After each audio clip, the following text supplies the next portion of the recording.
Baik, bismillahirrahmanirrahim. Assalamualaikum warahmatullahi wabarakatuh.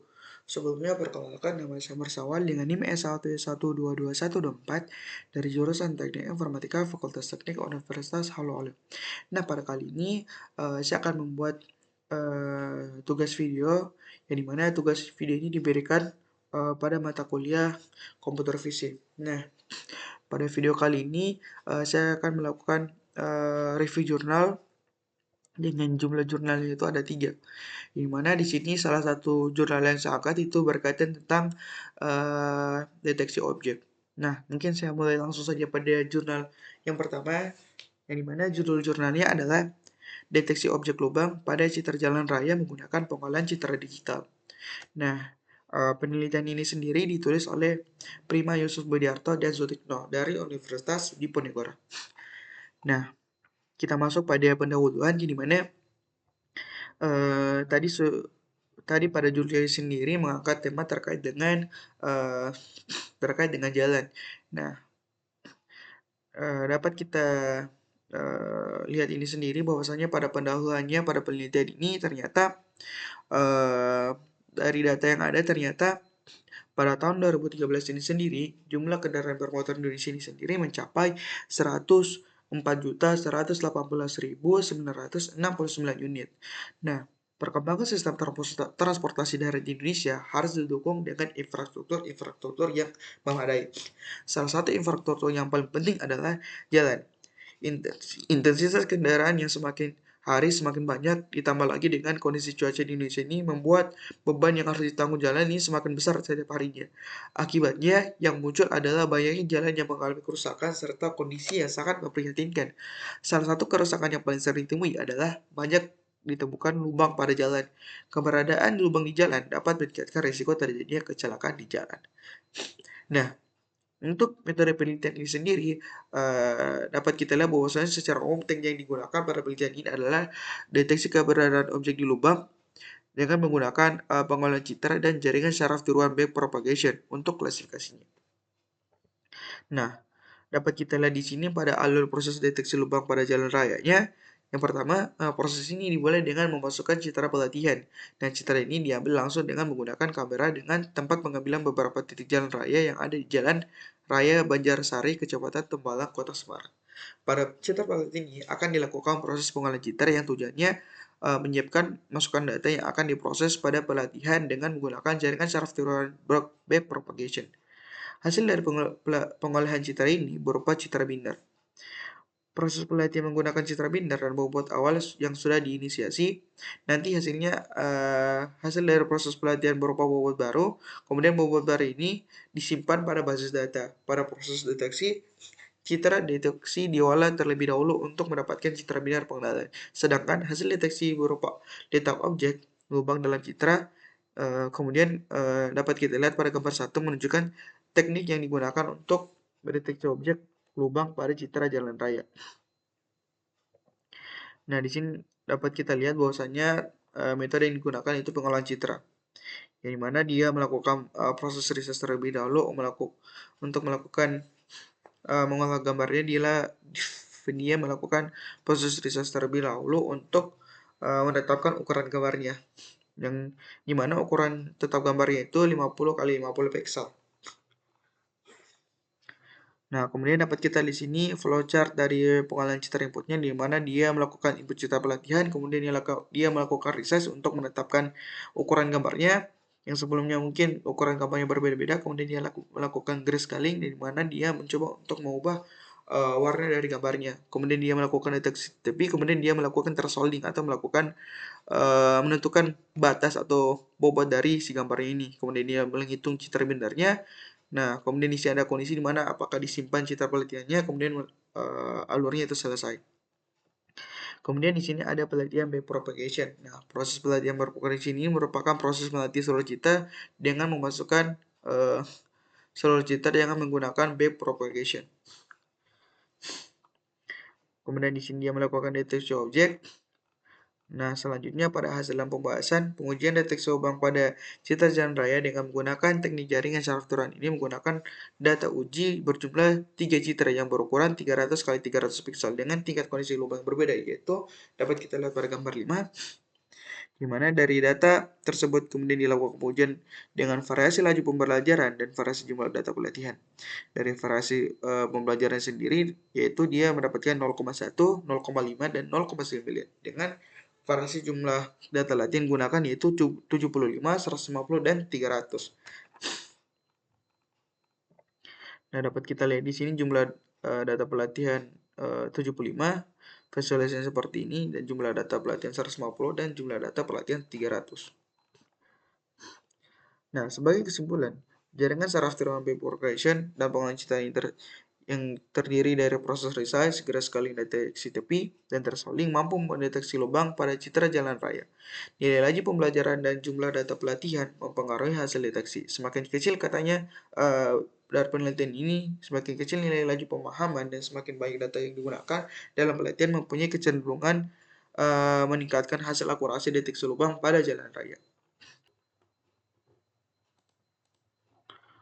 Baik, selanjutnya saya akan melakukan review jurnal pada jurnal yang kedua, yang mana judul jurnal yang kedua ini adalah Analisis Kinerja Model Deteksi Objek YOLO, SSD, dan Faster RCNN pada Citra Penglihatan Malam untuk pengenalan tindak kejahatan. Yang mana pada penelitian ini ditulis oleh MS Hendriawan Ahmad, Arif Pramudiatmoko, Muhammad Satrio Gumilang, Barul Al-Karim, dan Hadi Wiono. Nah, para peneliti ini berasal dari Universitas Teknologi Yogyakarta. Nah, kita langsung pada bagian pendahuluan, di mana salah satu tindak kejahatan yang paling sering dilakukan di wilayah Yogyakarta itu adalah tindakan kejahatan keliti. Nah, tindakan kejahatan keliti ini merupakan biasa dilakukan oleh para remaja di bawah umur di wilayah Yogyakarta yang biasa itu dia melukai maupun membunuh korban secara acak. Nah, fenomena kejahatan malam di Keliti di Yogyakarta semakin dikenal luas melalui media sosial dengan adanya kejadian beberapa kejadian baru-baru ini. Nah, dari hal tersebut, dari penelitian ini menyampaikan bahwasannya diperlukan teknologi sistem keamanan yang mampu bekerja sepanjang malam dan tersebar yang mampu memberikan peringatan kepada aparat berwajib untuk melakukan penindakan secara cepat. Nah, teknologi yang ada umumnya hanya mengenalkan penguasaan oleh manusia melalui kamera litar tertutup, yaitu CCTV, untuk pemantauan keamanan dan tidak mampu menjalankan fungsi deteksi secara real time. Nah, dalam menghadapi permasalahan kejahatan keliti yang sulit dideteksi oleh sistem keamanan swadaya masyarakat, perlu dilakukan pendeteksian kejahatan tersebut secara efektif. Nah, penggunaan kamera night vision yang menggunakan infrared dapat menjadi solusi efektif untuk merekam keadaan gelap, memungkinkan pemantauan yang lebih akurat bahkan pada malam hari. Nah, kemudian penggabungan kamera night vision dan teknologi machine learning tidak hanya meningkatkan kemampuan deteksi di kondisi gelap, tetapi juga memberikan respon yang lebih cepat dan presisi dalam mengidentifikasi potensi kejahatan. Nah, pemodelan deteksi kejahatan keliti dilakukan perbandingan beberapa model deteksi objek yang sebelumnya yaitu model YOLO, Faster RCNN, dan SSD. Nah, ketiga model ini umum digunakan untuk penelitian computer vision dan telah terbukti efektif. Nah, untuk metode penelitian ini dapat kita lihat yang pertama diawali proses mengumpulkan dataset, kemudian melatih model trainingnya, kemudian dilakukan testing model, melakukan uji coba pada model, dan mengevaluasi model yang telah dibuat sebelumnya. Nah, pada penelitian ini dimulai dengan tahap pengumpulan data di mana hasil yang direkam ini ada 1006 gambar yang digunakan sebagai dataset. Kemudian ada testbed penelitian. Nah, penelitian ini melibatkan penggunaan alat-alat dan bahan testbed baik itu pengumpulan dataset dan pelatihan maupun pengujian kinerja model. Nah, selanjutnya di sini dapat kita lihat ada beberapa gambar terkait dengan tindak kejahatan keliti ini sendiri. Nah, dapat kita lihat ada terdapat dua jenis kelas dataset yaitu senjata tajam atau weapon dan kekerasan fisik. Nah, dari beberapa gambar ini menunjukkan contoh bahwasanya aksi yang identik dengan tindakan kejahatan yang diambil oleh kamera penglihatan malam.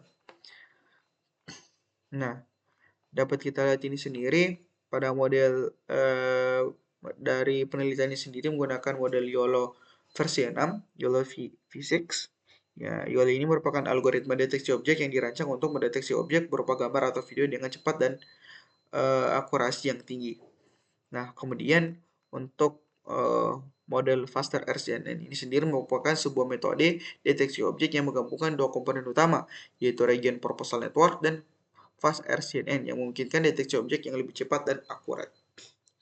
Nah, kemudian di sini ada metode model SSD, yang dimana model SSD ini merupakan algoritma deep learning yang bekerja dengan pendekatan pada feed forward convolutional network yang mendiskretasi ruang output dan dari kotak pembatas menjadi satu set kotak standar pada berbagai rasio dan skala aspek per lokasi feature maps. Nah, pada hasil pembahasan ini sendiri dapat kita lihat bahwasanya hasil evaluasi model pendekatan teliti yang melibatkan pencampuran gambar yang mengandung label dengan gambar yang tidak mengandung label dapat kita lihat pada gambar di samping pada gambar 7. Nah, pada dasarnya model tersebut berhasil dalam mengidentifikasi dan membedakan antara objek dan situasi relevan dengan kejelasan teliti yang diinginkan dan konteks lainnya yang tidak relevan. Nah, untuk uji performa model ini sendiri dapat kita lihat bahwasannya si Faster dari YOLO V6 ini menunjukkan performa yang lebih optimal yang dilihat dari penggunaan CPU dan memori serta inference time-nya. Meskipun dari sisi akurasi model Faster RCNN masih lebih baik. Nah, dapat kita lihat di sini confusion matrix dari evaluasi model menunjukkan bahwasanya Faster RCNN sebenarnya lebih unggul. Nah, di sini dapat kita lihat bahwasanya model dari YOLO Physics ini lebih unggul dengan akurasi besar 90%. Nah, kemudian untuk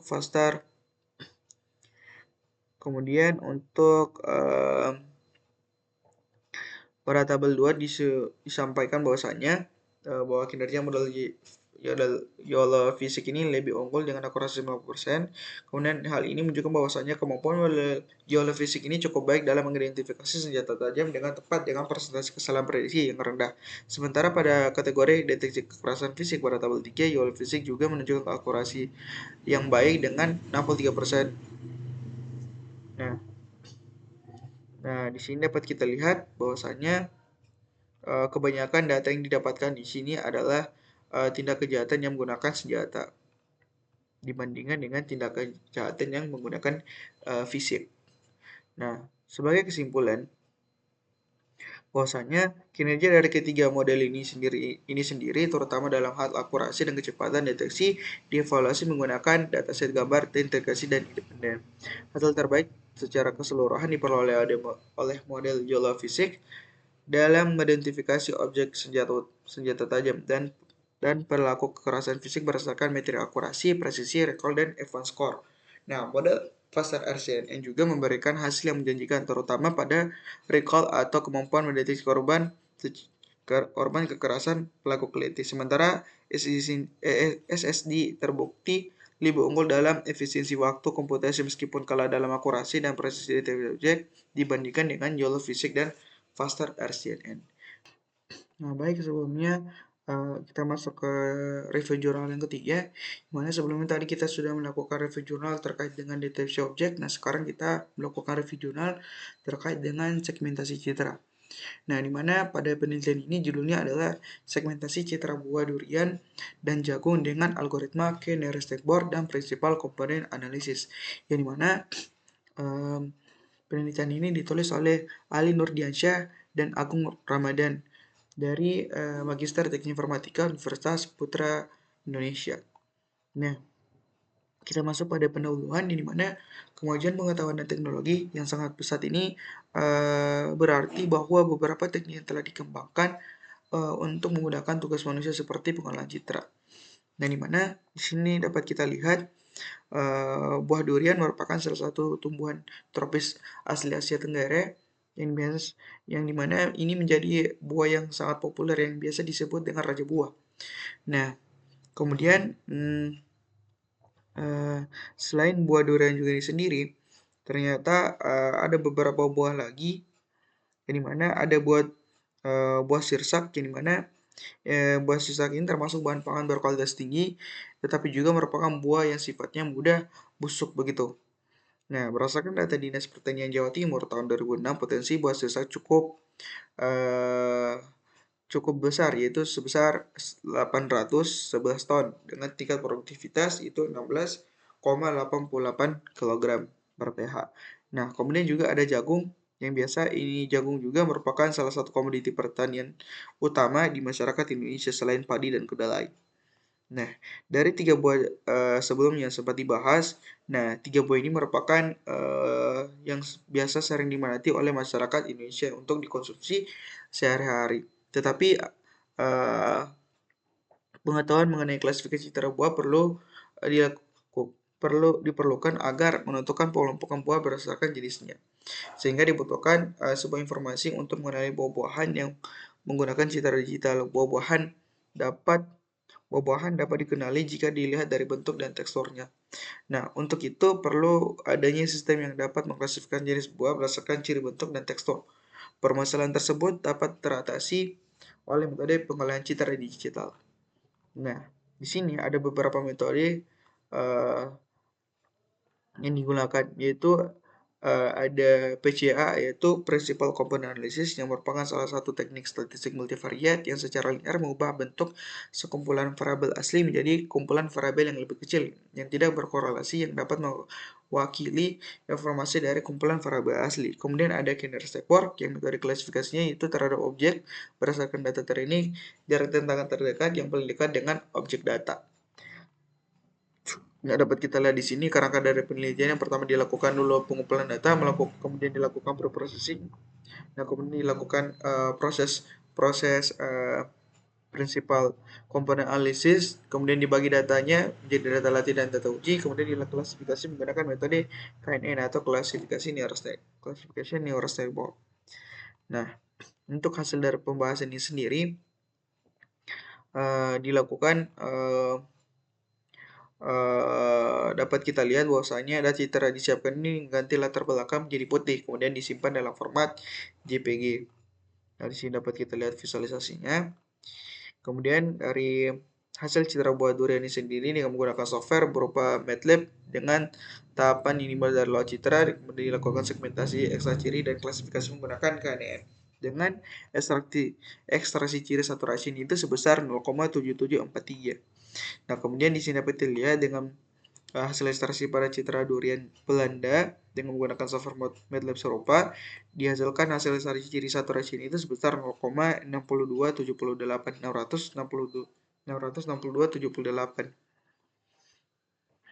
Kemudian di sini untuk hasil ekstraksi citra jagung untuk saturasinya didapatkan sebesar 0,5629.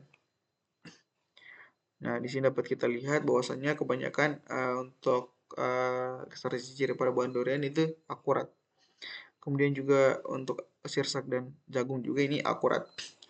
Nah, untuk hasil dari kesimpulan dari penelitian ini, bahwasannya pada citra buah durian Belanda, kemudian jagung yang menggunakan Kennersborg dan Principal Component Analysis.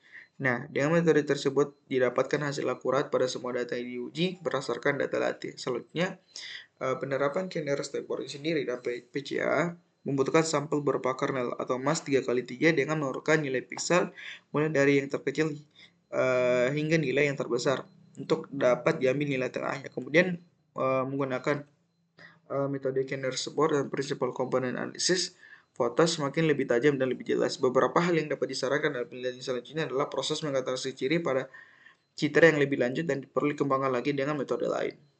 Nah, lalu mengembangkan metode lainnya yang tidak berbasis pada Kennersborg dan Principal Component Analysis untuk ekstraksi ciri.